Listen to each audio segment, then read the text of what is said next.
bem-vindas e bem-vindos. Se você mora no Brasil, bem-vinda e bem-vindo. Você conhece essa birosca que a gente vive. Um pouco antes do Carnaval, todos nós vimos aí a operação da Polícia Federal, autorizada pela Procuradoria-Geral da República, chancelada pela Procuradoria e autorizada pelo ministro Alexandre de Moraes do STF, envolvendo aí uma série de pessoas em torno do ex-presidente Bolsonaro, inclusive o próprio e seus filhos. Desde então tem havido uma série de desdobramentos e inclusive já resultados da própria operação de documentos e mensagens, enfim, que foram confiscadas na própria avaliação. E aí é sobre isso que eu quero falar hoje. Ainda é uma coisa sem resolução, a gente não sabe ainda para onde é que isso vai dar, mas eu queria comentar um pouco sobre o que nós já sabemos e possíveis avaliações e possíveis consequências disso que está acontecendo. Birosca desse quadro que eu faço todas as semanas, falando de questões de direito. Esse conteúdo fica disponível no youtube.com/Alexandre Bahia, assim como o podcast Birosca News disponível em várias plataformas. Se você gostou desse conteúdo, curta, compartilhe, assine o canal, ative o sininho para ficar sabendo todas as vezes em que eu postar um novo conteúdo. Eu tenho feito normalmente pelo menos 2 conteúdos por semana. Agora, por causa do carnaval, a gente deu uma parada, mas estamos de volta. Bom, então é importante a gente entender que o que está se tratando aqui é de uma operação da Polícia Federal, a operação da Polícia Federal que se chama Tempus Veritatis, ou seja, Tempo da Verdade, e a acusação que pesa sobre o Bolsonaro e sobre uma série de ex-ministros, inclusive daquele que foi candidato a vice com ele na chapa da reeleição, é sobre a tentativa de abolição do Estado Democrático de Direito, sobre a tentativa de golpe de Estado. E, é claro, a gente vai discutir aqui um pouco tecnicamente a questão do tipo penal ou dos tipos penais previstos na Lei de Defesa do Estado Democrático de Direito, mostrar que existem algumas controvérsias, mas é por aí que a Polícia Federal está indo. Então a gente está tratando aqui de um crime, de crimes que têm uma forma muito específica em que se pune não a realização propriamente dita, ou não só a realização efetiva, mas que a própria tentativa também já é punível. Então, o fato de não ter havido efetivamente um golpe de Estado não impede que haja responsabilização, já que a Lei de Defesa do Estado Democrático de Direito, e vale salientar, essa Lei de Defesa do Estado Democrático de Direito, que substitui a antiga Lei de Segurança Nacional, ela foi aprovada durante o próprio governo Bolsonaro. Essa lei, nos artigos 359L e 359M, ambos os verbos utilizados ali dizem respeito a tentar, a tentativa da abolição do Estado Democrático de Direito, a prática de atos em que se sai da mera cogitação, se sai da mera hipótese, quem sabe seria legal se fizéssemos tal coisa, mas atos que efetivamente estão preparando um golpe de Estado, só isso já configuraria crime. Assim como na lei de terrorismo, ela pune não só a pessoa que efetivamente praticar um ato terrorista, mas os atos preparatórios, toda a preparação para os atos terroristas, como inclusive um grupo de jovens foi acusado durante as Olimpíadas no Brasil. Quais seriam esses atos que configurariam a tentativa? E aqui é importante, eu vou tentar ser o mais claro possível, né? Já visto que existem aí até algumas críticas à decisão do Alexandre de Moraes, à própria operação da Polícia Federal, dizendo que ele não teria efetivamente tentado, enfim. Em que a Polícia Federal, a Procuradoria-Geral da República e o STF estão se baseando para terem autorizado, né, a Polícia Federal para ter requerido e o Alexandre de Moraes para ter autorizado essa operação?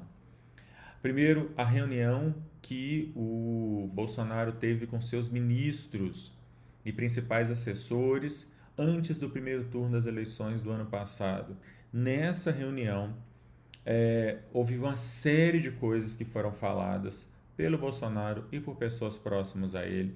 Por exemplo, se falou em virar a mesa antes das eleições, virar a mesa no sentido de colocar de pernas para o ar as instituições, revogar aquilo que estava sendo feito e instituir alguma outra coisa fora do que seria o esperado.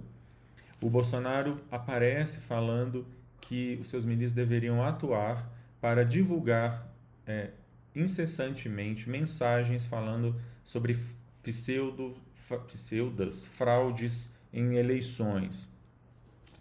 Além disso, um outro elemento é um decreto, uma minuta de decreto, em que o presidente da República iria, de acordo com os termos desse decreto, anular as eleições, mandar prender o próprio ministro Alexandre de Moraes e eventualmente outros ministros, refazer as eleições agora sob a tutela dos militares. E esse decreto, que institui então um estado de sítio, garantia da lei e da ordem, etc., etc., ele não só foi discutido por pessoas ligadas ao próprio Bolsonaro, mas existem dados da Polícia Federal que mostram que o próprio Bolsonaro não apenas imprimiu isso ao receber isso eletronicamente, mas ele também fez sugestões de mudança no próprio texto que fortalece a tese de que ele sabia do que estava sendo falado, que não é algo do qual ele estava alheio.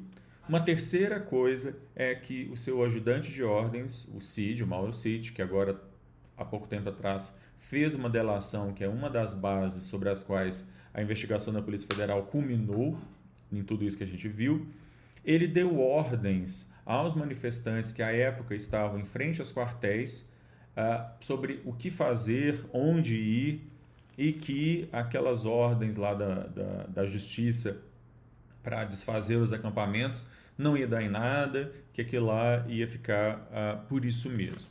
Bom, há outros elementos, há outras pessoas envolvidas, há ações de outras pessoas. O general Heleno é um personagem importante nessa história.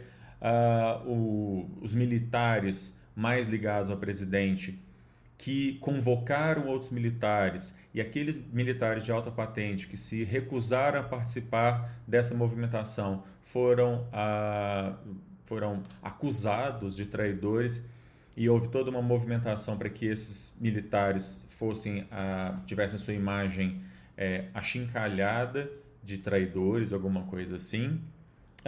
Mas enfim, como eu disse, existem pessoas da área do direito que vão argumentar que o que houve, no máximo, teria sido apenas uma mera cogitação e não efetivo planejamento.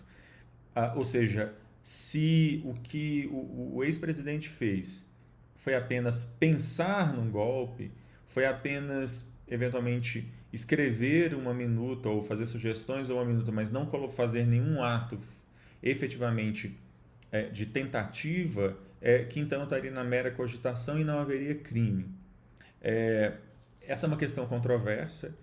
A própria Polícia Federal, ao requerer quebras de sigilo bancário, fiscal, ao requerer que fossem tomados aí computadores, celulares, HDs, a quebra de sigilos de e-mail, etc., ela busca justamente reunir elementos que mostrem que a questão do golpe em 2023 não ficou apenas na mera cogitação, mas que havia elementos objetivos que mostram que houve uma tentativa e de que nós só não estamos vivendo hoje sob um golpe militar, sob um golpe de Estado, porque não houve adesão suficiente, seja de militares da alta patente nas Forças Armadas brasileiras, seja inclusive de organismos e estados estrangeiros que efetivamente e ostensivamente disseram que não aceitariam nenhum outro resultado que não o resultado legítimo das urnas, que qualquer outro governo seria considerado um governo ilegítimo e, portanto,